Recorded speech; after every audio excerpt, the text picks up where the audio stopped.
Hello and welcome to another Healthy Bite. My name is Dr. Ron Ehrlich. Before I start, I would like to acknowledge the traditional custodians of the land on which I am recording this podcast, the Gadigal people of the Eora Nation, and pay my respects to their elders past, present and emerging. Well, this week I had the pleasure of speaking to Professor Pete Smith. Now, Pete is one of Australia's leading experts in allergies. And allergies is something that affects many people in our population of all ages. Also, asthma is another thing we touched on. And the interesting thing about this discussion, and Pete is just, his knowledge is encyclopedic. It was really a pleasure and an honour to talk to him. The thing that struck me so much about it, and he made this point himself, that the study of allergies, and his background is initially as a paediatrician and then did a PhD in immunology. And the thing that drew him to allergies was it brought together so many disciplines. It took such a holistic approach. In fact, to deal with it, let me just preface this. To deal with it properly, one needs to take a holistic approach. That's an important thing to say because it ties together so many aspects of healthcare. And without, for example, a broad understanding of nutritional and environmental medicine, which happen to be the drivers of allergy, then really you're just paying lip service to any serious approach to allergies. You know, that is, if you've suffered from an allergy and you're gone to a specialist and the specialist has done a few pinprick tests and said, oh, you're allergic to this, this, and this, here's some drops, da-da-da.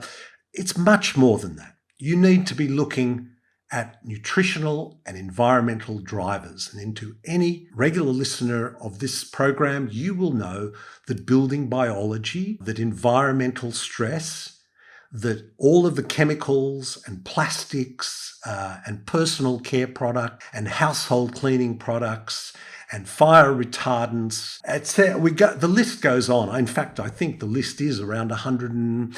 We did a program with Professor David O. Carpenter, who is one of the world's leading experts in environmental stress. And I think he listed something like 100,000 chemicals. We did a similar program with Professor Mark Cohen and his 10 Toxic Truths. And I'd recommend you go back and listen to that. But the point being that we live in a chemical soup. And after Pete outlined all the things that could go wrong, and I think he made the point that 1 in 5 Australians may suffer from allergies or something like that, or maybe 1 in 10, I was amazed to think, how come it's a testament to the human body that we aren't all sick. And then I thought about it after the podcast, and I thought, well, actually, we may not all have allergies, but 50% of the population have one comorbidity, which means they either have cardiovascular disease, cancer, diabetes, or any one of over 100 now autoimmune conditions. That's the body attacking itself. So the drivers of these things are inflammation. Again, we come back to inflammation and insulin resistance because insulin resistance provides the fuel for inflammation.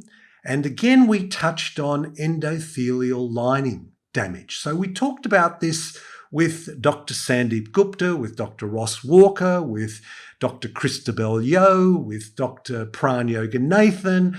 I mean, I'm not doing justice because so many of my other guests have touched on this topic before, but I think it bears remembering that endothelial lining, when what it is damaged, what happens if endothelial lining is damaged?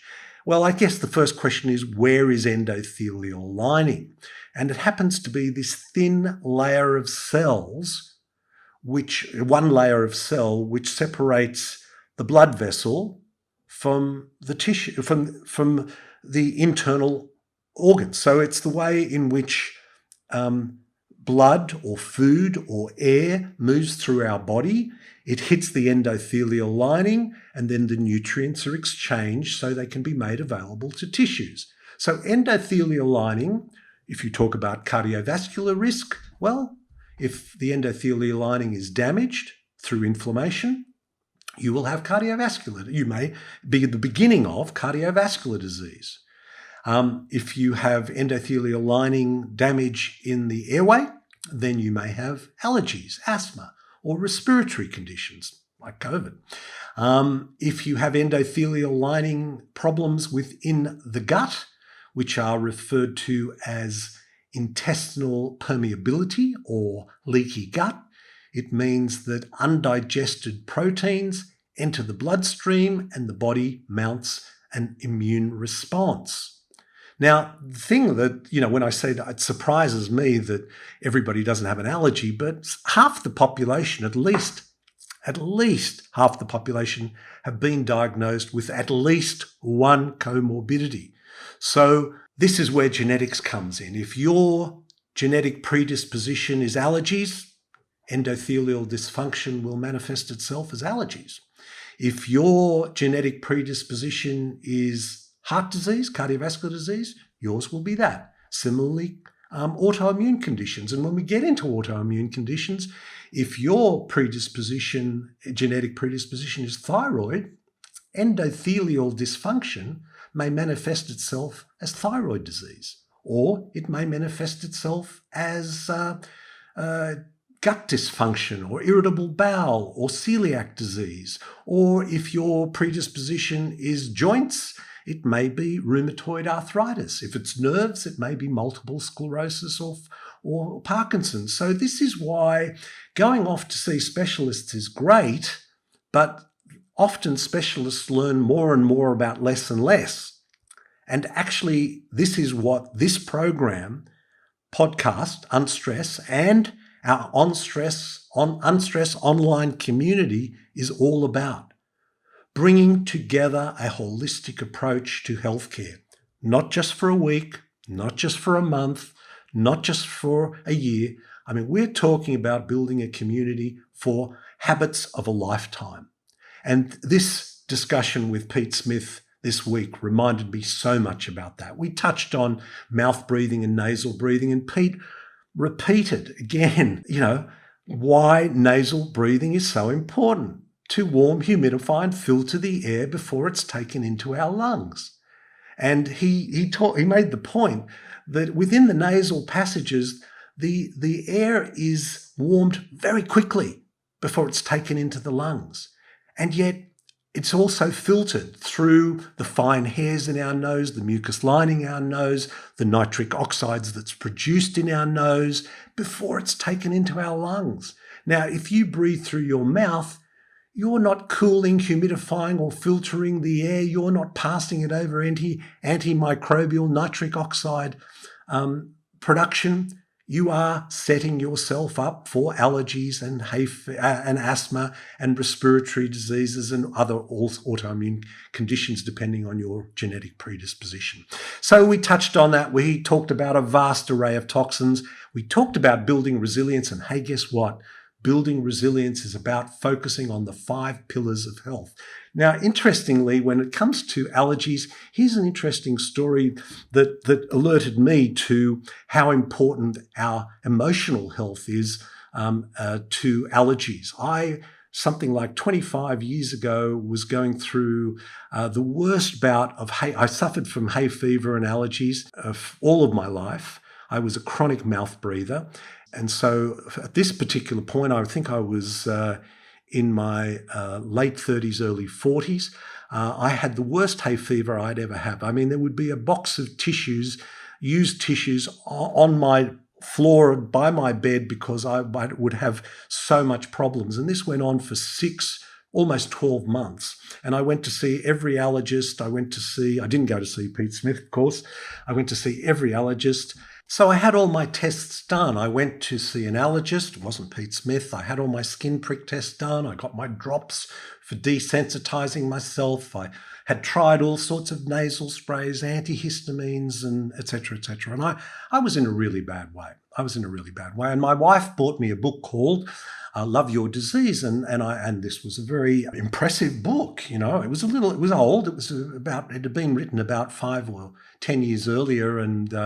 by a doctor here in Sydney who's no longer practicing. But anyway, and it talked about stool and talked about blood tests, urine tests, stool tests, looking at skin, da-da-da-da-da-da-da. And I thought, wow, this is going to be amazing. I'm going to go for the most holistic approach to a checkup I'd ever had up to that point. Remember, this was 25 or 30 years ago. So I went. And the first appointment was an hour and a half. And I sat there and the doctor said to me, so what's the problem? And I told him and he said, okay, so what causes you stress?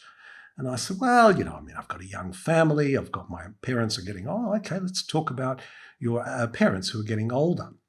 After about 5 minutes, I realized that, we weren't going to be checking my stools and we weren't going to be checking my urine. And this was really, it took about 10 minutes for it to sink into me because he was, what's your relationship like with your parents, da-da-da. And so began a 1.5 hour session of psychotherapy. I wasn't prepared for it, but I was open to it, and hey, look, who isn't affected by their parents? And when your parents have been through the Holocaust as mine have, you carry a lot of baggage with you. And so I thought this was something worth exploring. So I then submitted very happily to an hour and a half, a little disappointed that my stools weren't going to be examined, but hey, I got a bit preoccupied with that clearly. And I went through an hour and a half session of psychotherapy.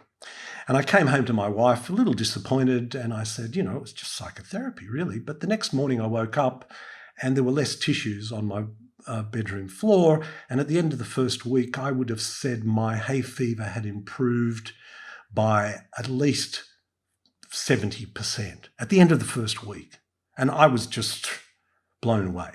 I mean, remember, I have a holistic model of health. Well, this has developed and this has evolved. But at that point, I hadn't quite brought myself to talk about emotional stress as part of that issue.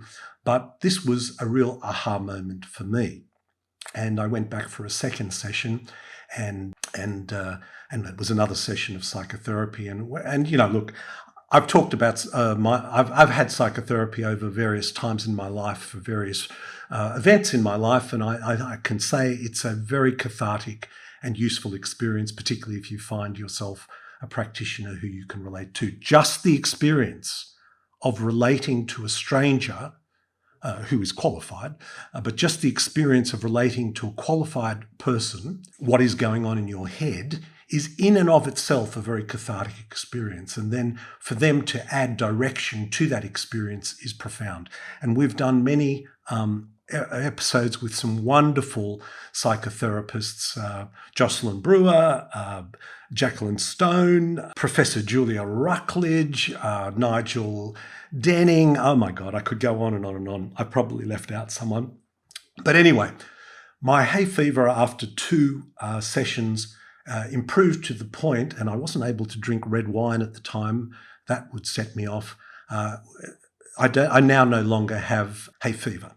And that's now 25 plus years later. And that was through 2 sessions of psychotherapy. And this is about building resilience and looking at resilience through the 5-pillar model: sleep, breathe, nourish, move, and think. Hey, have a look at the website, Unstress Online. We are moving into a very exciting period of this program and my life, which I'm hoping to share with many of you. I hope this finds you well. Until next time, this is Dr. Ron Ehrlich. Be well. This podcast provides general information and discussion about medicine, health, and related subjects. The content is not intended and should not be construed as medical advice or as a substitute for care by a qualified medical practitioner. If you or any other person has a medical concern, he or she should consult with an appropriately qualified medical practitioner. Guests who speak in this podcast express their own opinions, experiences, and conclusions.